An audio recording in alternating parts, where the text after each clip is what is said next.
I don't have a problem with working with anyone with HIV. It's a fairly non-transmissible disease unless you're getting fairly involved with that person. Based on my knowledge, it's not contagious via normal body contact, so there's nothing to be afraid of. HIV doesn't spread through close contact, and I think that the HIV patients themselves will want to work. I mean, they don't want to just laze around and not contribute to society. So I think that it's not right to discriminate against them. End of the day, they are human beings as well.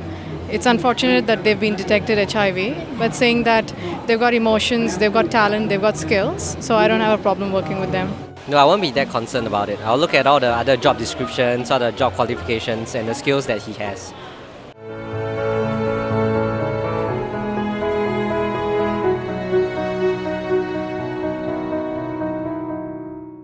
The unique thing about the workplace discrimination against HIV in Singapore is not a very outright discrimination, it's very subtle. The employer is not going to turn around and say, I'm not going to be continuing your employment because you're HIV positive. And then they will stuck to the issue like, I may have issues with you because your work performance isn't as commendable as you were before. I've met people who have been made to work in a separate cubicle. They can't use the pantry, or they can't use the same utensils. They'll be made to wear a mask all the time because they're worried that HIV can spread through the aircon system.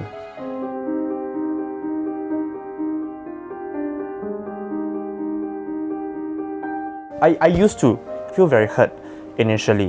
And I'll start going through the whole, why does it have to happen to me? Why do I have to have HIV?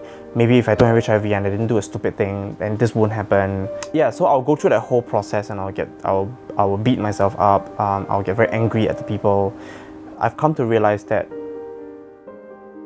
there is no way around this. There will be people, even when this earth crashes into the sun, millions of years from now, there will be people who will react this way.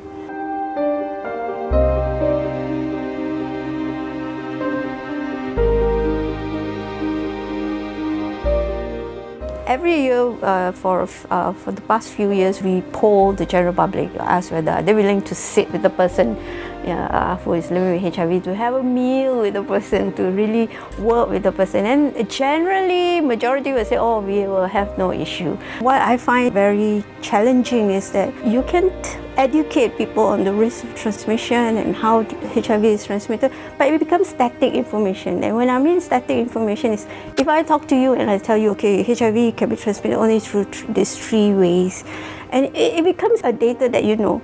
But given an opportunity for you to actually interact with someone who is HIV positive, to actually work in an environment where there is a HIV positive person, people's irrational fears comes up.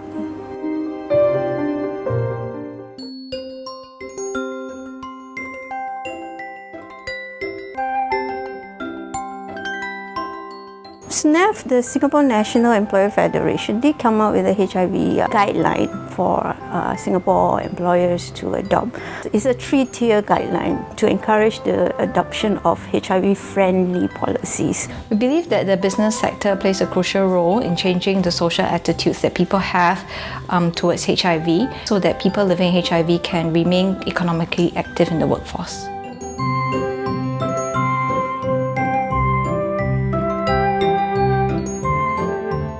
Our HIV and AIDS procedures support the equal opportunities at work procedures, which promote non-discrimination and non-disclosure.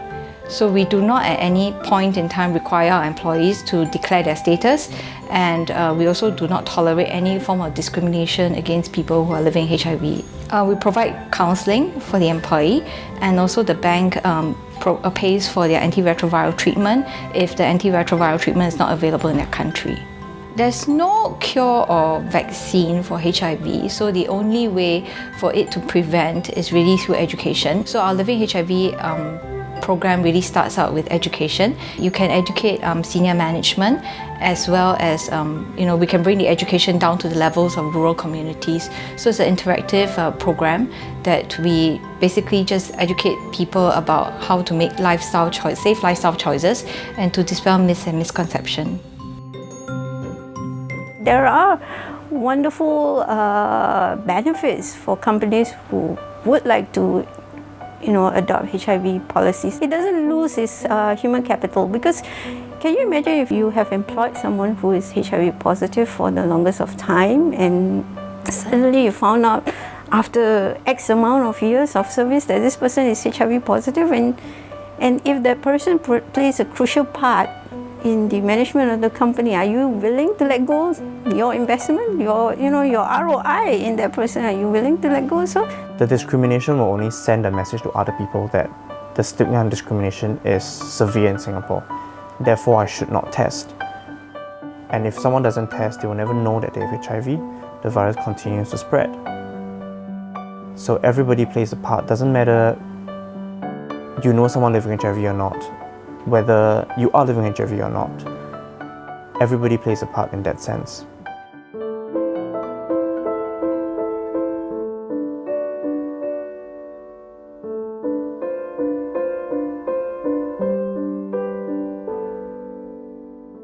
HIV is a very unique and a very exceptional illness in the sense that there's a social community approach to it that is not linked at all to the medical aspect of the infection.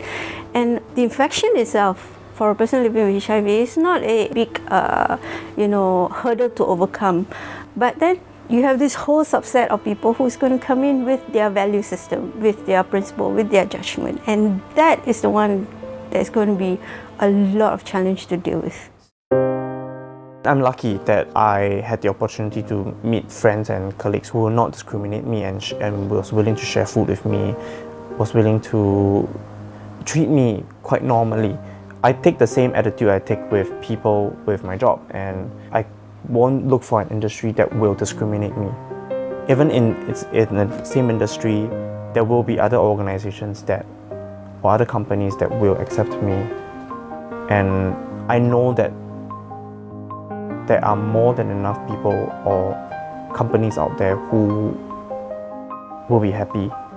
And if really I can't find a job, and because I've been turned down everywhere I go because of HIV and AIDS, then that's something I need to continue working on to speak about it.